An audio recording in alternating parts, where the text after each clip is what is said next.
জামাত নেতৃত্বাধীন 11 দলীয় জোটের শরিক দল ইসলামী আন্দোলনকে 40টি বেশি আসন ছাড়তে রাজি নয় জামাত ইসলামী। তবে এনসিপিকে 30টি আসন ছাড়ায় অসন্তোষ প্রকাশ করেছে ইসলামী আন্দোলন। আসন সমঝোতা নিয়ে জামাতের সঙ্গে দলটির দ্বন্দ্ব আরও তীব্র হচ্ছে।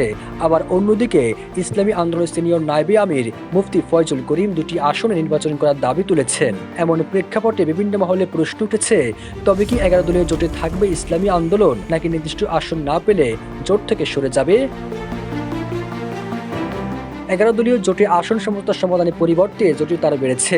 নির্দিষ্ট সংখ্যক আসন না পেলে ইসলামী আন্দোলন ও এবি পার্টির নির্বাচনী সমঝোতা থেকে বেরিয়ে যাওয়ার হুঁশিয়ারি দিয়েছে। দলগুলোর অভিযোগ, জামাত ইসলাম এনসিপির পর বাংলাদেশ খেলাফত মজলিস ও এলটিপিকে গুরুত্ব দিচ্ছে, ইসলামী আন্দোলন সহ বাকি দলগুলোকে নির্বাচনী সমঝোতা ধরে রাখতে আন্তরিকতা দেখাচ্ছে না। 13 জানুয়ারি এক প্রতিবেদনে এসব তথ্য প্রকাশ করে জাতীয় একটি দৈনিক।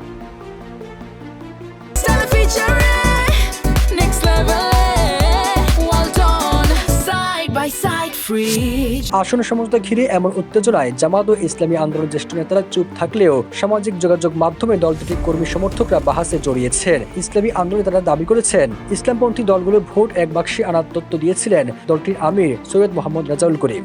জামাত ইসলাম এতে যুক্ত হয়, কিন্তু এখন আসন ছাড়তে চাইছে না। ইসলামী আন্দোলন শুরুতে 150টি আসন চেয়েছিল, পরে দলটি 120টি আসন তালিকা জমা দেয়। এরপর দলটি 100 আসন চাইলেও সবশেষ অবস্থান হলো 70 আসনে কমে তারা জোট করবে না। 266 আসনে একা নির্বাচন করার কথা বলছে ইসলামী আন্দোলন।